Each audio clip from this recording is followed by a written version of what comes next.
Hi, Gales Chronicles Fam Squad. Welcome back to another vlog. Welcome to my old Gales Chronicles Fam Squad. And welcome to my new Gales Chronicles Fam Squad. If it's your first time joining us on this platform, you can become more acquainted with us by watching previous vlogs. My name is Ingrid. I'm reminding you to like, share, comment, subscribe, and tell a friend to tell a friend. Now, today I am doing the final in the series, Building Strong Christian Marriages. And this is part 7. And this is the final in this series. And I hope those of you who have watched the other portions in this series have been really blessed and enriched, and you will share them with your families, with your friends, so they too can build strong Christian marriages, right? Today, I want to talk about finance. Yes. But before I talk about finance, I just want to say happy birthday to my sister. I wished her happy birthday on the 24th when she celebrated it. But I am bigging her up on my channel. My birth sister, Angela Brown Cameron. That's my biological sister. I want to say happy birthday once again, sis, and love you much.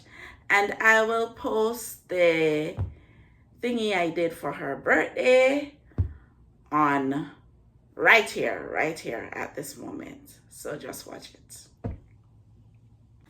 This morning, I want to say happy birthday to my big sister, Angela Brown Cameron. I just want her to know that I love her very much, and I wish her all the blessings that God has in store for her, and many, many more happy birthdays. Love you, sis. Now, welcome back. The Bible says two cannot walk unless they agree, and we should not be unequally yoked with unbelievers, which means that as a Christian, you should not get involved with someone who is not of your faith or of your religion. But do you know that you can be unequally yoked, or what I would say incompatible, if you are not on the same level, as in Christian maturity and things that help to build your life, because what you might have as your goals, the other person does not see as their goals going forward in life.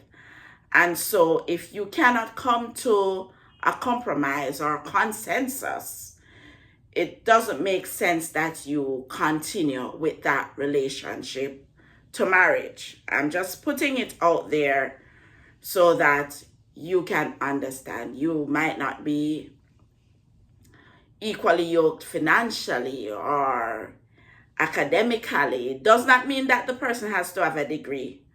The person can have a skill, is good in their skills, and you have your degree or whatever it is they are good at, but you are both coming together and knowing that, guess what? We are on the same path of building a future together. And guess this is one of the reasons why we have financial problems in marriages. Some people are just not financially intelligent. They're not financially capable at all. So you have to discuss all these things before you go together to say the I do. But guess what? Perhaps you have said the I do already. How do we make it work? And this is where God comes into play and tells us, guess what? The first things that we need to do as financial stewards is that we need to return our tithes and our offering. And I'm speaking to those who are Christians. I don't know if those outside of the Christian faith, if they understand what it is when we return our tithes and our offering. Our tithes is like 1/10 of our salary that we return. It's like a thanks to God for the fact that He has given us health and strength and knowledge, wisdom, and understanding, that we are able to go out and work and earn a living. Because had He not blessed us with all of that, we would not be able to earn. And then our offering that we give at church is just to help to build up the church, to pay the expenses of the church, right? In Adventists, as a Seventh-day Adventist, our tithes are used in different formats. But that is for another conversation that we're not having today. We're talking about being financially intelligent. Yes, and this is a very critical aspect of our married life. And this, I can tell you, it can either make your marriage or break your marriage. Because many divorces happen because of finance problems, misuse of finance. One is a spendthrift, the other one is more reserved, is into saving, is into planning, and putting down for the future, while the other one wants to spend on Burmese bag and all the name brand clothes and all of that. Those things aren't feasible, right? If you're both rich, I would say go ahead, buy all the nice things you want for yourself. But if you are a couple who are starting out, start to prioritize, right? So as a couple, you have to put resources together. I've heard this whole thing about 50-50 and all of these things. Let me tell you, if the man can provide for you, woman out there, and he can take care of you 100%, I see no problem with it, because in Bible days, the men were the providers. But we know that the economics of our modern day society means that both of us have to be out there earning together. So as a couple, we have to put resources together to achieve what it is we want for ourselves and for the family on a whole. And guess what? By putting resources together, this helps the family to be financially healthy. So how can we be financially healthy? I believe that you have separate accounts for your salaries to go into. The husband should have his account for his salary to go into. The wife should have her own account for her salary to go into. But then you have a joint account. Now your joint accounts, you can have savings account and checking account. And you're going to have savings account for different things. So it's not just one savings joint account or one checking joint account. You have accounts for specific things, right? So you have an account, a joint account for housing expenses. And this is where you are going to transfer monies from your individual accounts into the joint accounts. So you are putting monies together in the joint account for the mortgage, right? For the bills, the light, the water, the internet, the phone. For the groceries, if you don't have a mortgage, you're putting together for the rent. So you have those joint accounts. So you have different accounts. Then you have a joint account for big items. All right. So you're saving towards buying a house. You're saving your down payment and you're saving your closing. That is a whole different account to itself. If you're saving to buy vehicles, whether you need a new car or your spouse need a new car, that is a whole different account to itself, right? And remember, still you have to think about insurance for the vehicles. You have to think about licensing the vehicles, all of those things. So you have to ensure that these monies are put into these different accounts so that you're able to spend accordingly. Another thing is that you need to make a budget. Make a budget. I remember when we first got married, we used to budget for groceries. Then we know the rent is X and the bills normally come at this amount, etc. So you know what it is. Then you know what you're putting for your savings, as well as you know what it is that you will be spending on the children. And you know you have to have that amount put aside should there be any sickness, any emergencies that come up. You know, sometimes something goes wrong with the vehicle. You have to have something put down so that you can get it fixed at that time. Right. The next thing you need to do is to discuss big ticket items before purchasing. Example, a car. So you want to buy a new car. You don't just get up and go buy your car by yourself, right? Because at the end of the day, should you not be working to pay your car, your car note, your spouse will be the one having to foot that bill, right? So you have to be cognizant that you discuss these things together.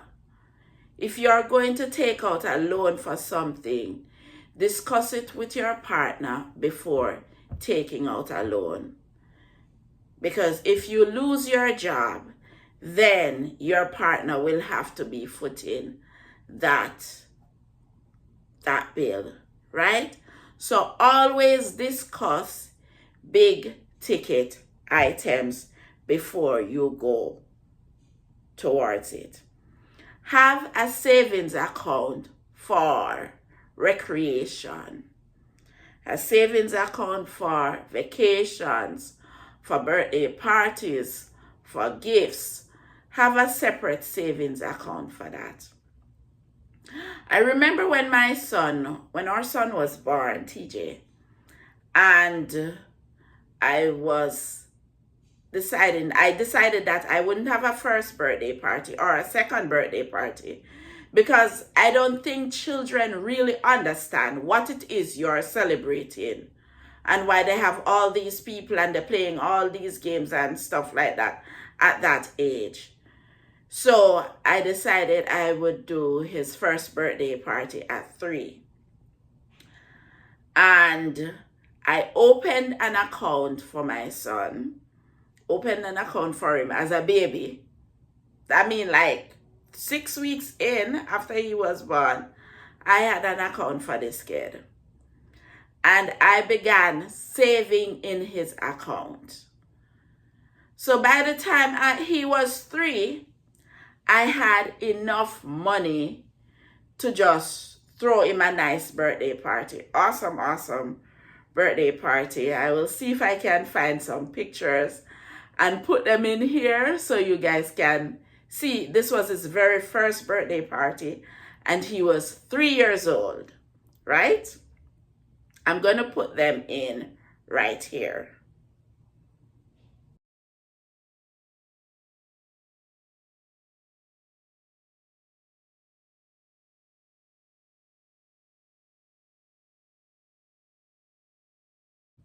Okay, So you see that saving for specific events.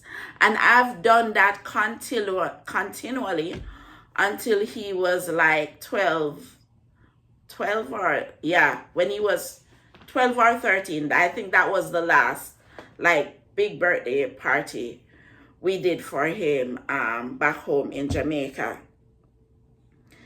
Right? Then plan your annual expenses. You know, for the year, this is going to be your mortgage.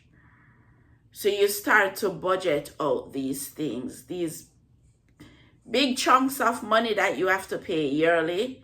You know that, guess what? I have to work towards this. And you know, here in Canada, if you get paid a certain amount, and even though the government withdraw taxes, some individuals, when they do their annual tax return, they end up having to pay back more money to the government. So you have to be aware of that as well. Now, try your best not to borrow. Try your best not to borrow, because the borrower becomes a slave to the lender. Try your best as a couple not to borrow unnecessarily. We know that the economy that we live in, most individuals have to borrow to buy a house, to buy a car, to go to university. Those are the three things I'm like, and if you have like big health things like big surgeries to do, those are the four things I say you can borrow for. But apart from that, try your best not to borrow. Another thing is have insurance. Have health insurance for your family and have life insurance. Yes, we are not planning to go, but you have to have things in place that if you go, your family will be taken care of. Like what I've done, I've set up a family indemnity plan, which is a FIP in Jamaica. And, you know, should anybody go unexpectedly, you won't be embarrassed. You will have the finances to plan the funeral and to do all that you have to do without owing anyone, right? My tips, final tips in financial intelligence, in building strong Christian marriages: create a joint bank account.